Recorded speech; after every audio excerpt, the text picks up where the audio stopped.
Free space to goal, commonly defined as shooting space, is perhaps the most difficult rule in women's lacrosse to understand and to officiate. The following lesson will help umpires, coaches, and players understand shooting space and what requirements need to be met before the call is made.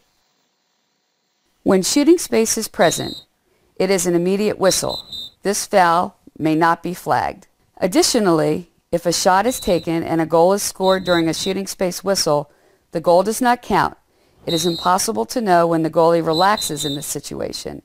Therefore, the penalty stands and the correct penalty setup must be administered. When discussing shooting space, it is important to note that the defenders who are within a stick's length of any attacker, ball carrier, or otherwise are not in the shooting space. Umpires must be positioned to see the space between players to determine whether or not a defender is within a stick's length. Note that the definition of this is literally within the length of a single stick, which does not include the player's arm length. Trail umpires must not be directly behind the ball carriers. They should be offset. What does this mean? To the left or right and not directly behind. This enables the umpire to have depth perception and see through the space. First, let's visualize the shooting space. It resembles an ice cream cone, with the ball carrier being the point on the cone and the goal circle being the ice cream. The edge of the shooting space is where the goal circle meets the goal line extended, not the edges of the cage. Notice the difference. Officials should be aware how shooting space changes as the ball carrier moves toward the goal, and also how shooting space changes as the ball carrier moves from the low-hanging hashes to the middle.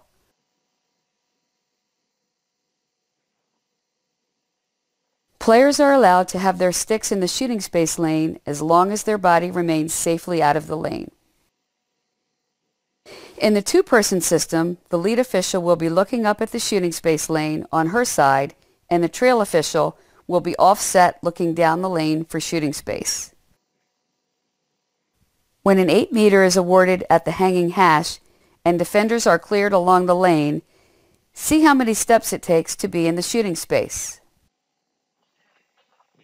Potential shooting space will happen more quickly in this scenario than the next example where the shooting space is set up at the top of the 8 meter fan.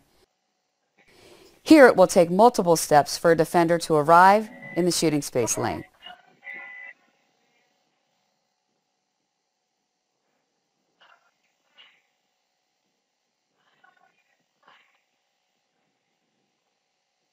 The first criteria for a shooting space call is that the attacker must be looking to shoot. Here it is clear the ball carrier wants to get the ball to her teammate behind the goal and she is not looking to shoot. Watch when she gets the ball a second time.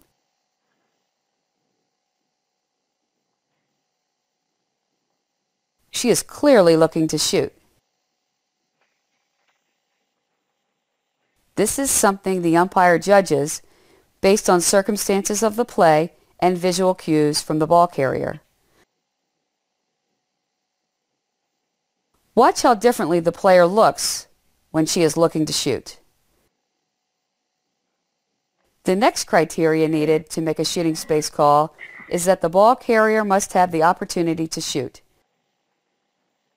This means the game situation presents the attacker a clear and safe way to shoot. Watch as the attacker in double and single coverage is being so tightly marked she has no opportunity to shoot.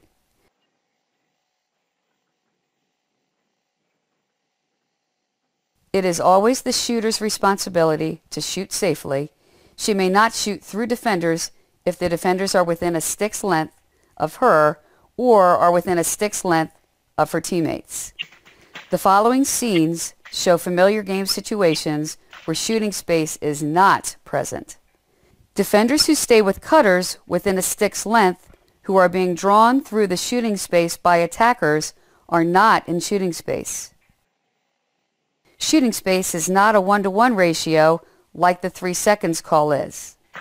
It is possible for multiple defenders to be guarding a non-ball attacker. When this happens, none of those defenders are in shooting space. However, Some may be in 3 seconds. The attacker is the player ruining the shooting opportunity here, not the defenders. Watch this legal play, which shows a defender with a great understanding of the shooting space rule. Do not penalize the defender who makes a quick adjustment to get out of the shooting space lane. Remember, defenders may leave their sticks in the shooting space lane as they approach the ball carrier, and once they are within a stick's length, can then position themselves in front of the attacker. Here are some examples of shooting space violations. Watch a textbook shooting space call. Officials should be ready to make a shooting space call as soon as the ball enters the critical scoring area. Defenders who choose to mirror the attacker who is playing behind the goal are exempt from the 3-second count in the 8-meter. However, they are still responsible to have ball awareness and to adjust to the play and stay out of the shooting space. Here is an example of a proper adjustment made by an aware defender in order to avoid being in shooting space.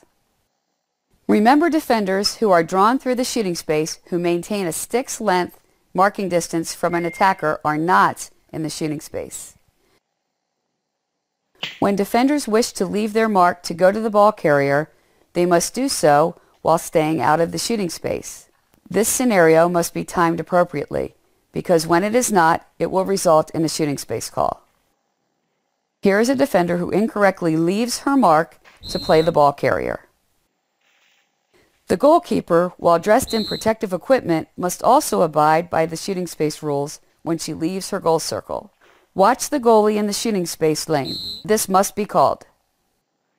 Zone defenses can lead to shooting space being present, since defenders will often be positioned just above the 8-meter but not marking an attacker.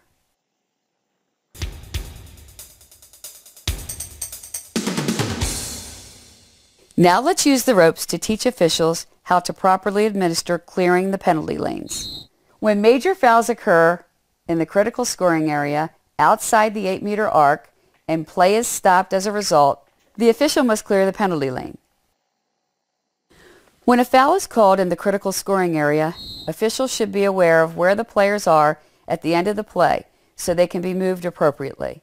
Here are the officials' roles in facilitating clearing the lane. When a major foul has occurred in the critical scoring area outside the 8-meter, the lane will be cleared, and players should be cleared so as to maintain relative position to the ball and other players at the end of the play. Since this play was called by the lead and is closest to the lead, she will direct all players to stand and will set up the foul according to the 7-step whistle plan. Her partner should be engaged in making sure players don't move until they are instructed and that they go where they were told and maintain relative position. When the same scenario occurs on the far side, the trail will need to be more active in assisting the lead and making sure the lane is clear, since only the trail will be able to visualize this. When fouls occur inside the 8-meter arc, the entire arc must be cleared. For major fouls, the arc and the lane needs to be cleared. Players are cleared with respect to relative position and then utilizing the shortest route out. The umpiring crew must work together to assure proper arc clearing. The official who stops the play will be responsible for setting up the foul. The other official will be taking a mental picture of the players at the end of the play and will assist in making sure relative position is maintained. Attacking players may also attempt to move to a more advantageous position to receive a pass or block a defender. Do not allow this. Players will attempt to move to the most advantageous position or will move before they are instructed in order to be at a hash closest to the shooter. Do not allow this. Players often do not understand the rules by which umpires clear the arc. You can use language to help them, such as clear out like spokes on a wheel or rays of sunshine. They must understand that positioning is not awarded on a first-come, first-served basis. Insist they stand until they are directed to move to avoid players jockeying for hash marks.